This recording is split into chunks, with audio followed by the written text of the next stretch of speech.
دیکھو بار بار ایک بات بیان کرتا ہوں، اگر فرقہ واریت سے بچنا ہے نا تو اپنے آپ کو مجتہدین کا پابند کرو. یہ جو 4 بڑے بڑے مجتہدین گزرے ہیں نا، ان میں سے کسی ایک کو فالو کرو. اس کے علاوہ آپ کے پاس فرقہ واریت سے بچنے کا کوئی راستہ نہیں ہے. ورنہ آج کل کے جو مذہبی اسکالر ہیں وہ آپ کو قرآن و حدیث کے نام پہ گمراہ کر دیں گے. علم بہت سے لوگوں کے پاس ہوتا ہے، اللہ نے جو خاص قسم کی فہم دی ہوتی ہے، سمجھ دی ہوتی ہے، قرآن و حدیث کو سمجھنے کی صلاحیت باریک مسائل میں، وہ ہر ایک کے پاس نہیں ہوتی. اگر وہ ہر ایک کے پاس ہوتی تو اللہ کے نبی یہ کیوں فرماتے رب حامل فقہ غیر فقیہ؟ بہت سے لوگ علم کی بات جانتے ہیں، سمجھتے نہیں ہیں. تو یہ بات خوب سمجھ لیں، یہ جھگڑے امت نمٹا چکی ہے. اب دوبارہ سے ان مسائل کو کھڑا کریں گے، سوائے بحث مباحثے کے، فرقہ واریت کے، کچھ بھی حاصل نہیں ہوگا. یہ تراویح کوئی آج پہلے دن تھوڑی آئی ہے 15ویں صدی میں. یہ تو صحابہ تابعین میں جب ائمہ مجتہدین تھے نا، امام ابو حنیفہ، امام مالک، امام شافعی، امام احمد بن حنبل، جو امت کے بہت بڑے محققین ہیں، اسکالرز ہیں، ان لوگوں نے تحقیق کر کے یہ مسئلہ نمٹا دیا ہے. اور ان کی تحقیق وہ زیادہ قابل اعتماد ہے بنسبت آج کل کے اسکالرز کی تحقیق کے، چاہے وہ حرم ہی میں کیوں نہ ہو، حرم کے سعودیہ کے کوئی اسکالر ہی کیوں نہ ہو، کیونکہ الجھتے چلے جاؤ گے. جو مسئلے پہلے نمٹ چکے ہیں بھائی، ان کو مت اچھالو. یہ قرآن حدیث کے نام پہ لوگ منجن بیچیں گے. بعض مخلص بھی ہوتے ہیں ان میں ایسے اہل حدیث علماء کو جانتا ہوں جو بڑے مخلص ہیں، لیکن بھائی آپ کی جو سمجھ ہے وہ ابو حنیفہ شافعی کے مقابلے میں اس کی کوئی حیثیت نہیں ہے. آپ اپنی رائے کیوں تھوپ رہے ہو امت پہ؟ امت کو چلنے دو یار، جیسے چلتی آ رہی ہے. یہ تو میرے بھائی لوگوں کی منہ شگافیاں ہیں نا کہ چاروں ہی حق پہ ہیں. یہ تو بالکل اس طریقے سے ہے کہ یہ جناب گلاس ہے میرے ہاتھ میں، ایک بندہ کہتا ہے جی یہ گلاس ہے، دوسرا کہتا ہے نہیں جی یہ موٹر سائیکل ہے، تیسرا کہتا ہے جی یہ جہاز ہے، چوتھا کہتا ہے نہیں یہ کتاب ہے. تو اگر ہم کہیں گے نہیں چاروں ہی صحیح کہہ رہے ہیں، آخر یہ اتنے بڑے بڑے عالم ہیں صحیح کہہ رہے ہوں گے، نہیں، کہتا ایک ہی صحیح ہے. حقیقت ایک ہی ہے جو نبی صلی اللہ علیہ وآلہ وسلم نے بیان کی ہے. باقی ظاہر ہے کہ روایات آنے میں، تفسیر بیان کرنے میں بیچ میں ایسے جھوٹے راوی شامل ہوئے جنہوں نے اسلام کو بدنام کرنے کی کوشش کی. اس کی وجہ سے دین ٹیمپرڈ فارم میں بھی چیزیں ہمارے پاس موجود ہیں، لیکن صحیح اور ضعیف کا فرق ہمارے محدثین نے کر دیا.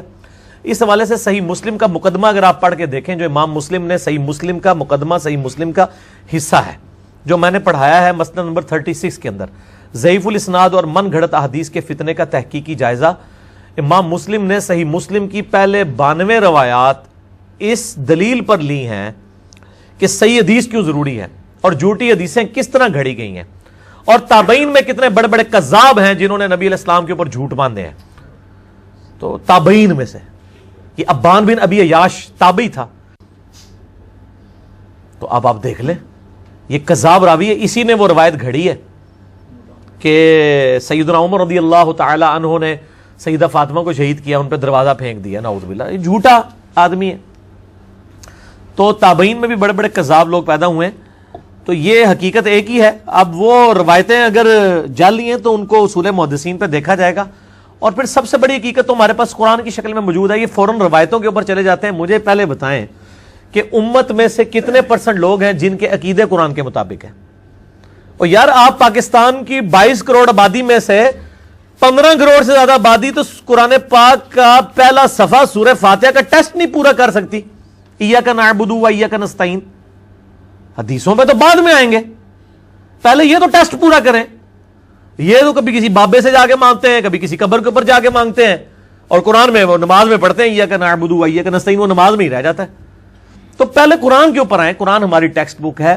وَأُوحِيَ إِلَيَّ هَذَا الْقُرْآنُ لِأُنذِرَكُم بِهِ وَمَن بَلَغَ. اے محبوب صلی اللہ علیہ وآلہ وسلم فرما دیجئے قرآن میری طرف اس لیے وحی کیا گیا تاکہ اس کے ذریعے میں تمہیں ڈر سنا دوں، اور جس تک یہ کتاب پہنچ جائے وہ بھی اسی کتاب کے ذریعے ڈر سنائے، اسی کے ذریعے لوگوں کو تبلیغ کرے. قرآن کو لے کے چلیں نا، روایتوں کو بعد میں دیکھیں. اور روایتوں میں بھی یہ جو 2 مین کتابیں ہیں بخاری اور مسلم، اس پہ تو کم از کم اہل سنت کا اتفاق ہے. شاہ ولی اللہ دہلوی نے حجت اللہ البالغہ میں لکھا ہے کہ بخاری اور مسلم کی تمام متصل الاسناد مرفوع احادیث قطعی الصحت ہیں. ان کی صحت کے اوپر امت کا اتفاق ہے. تو پہلے یہ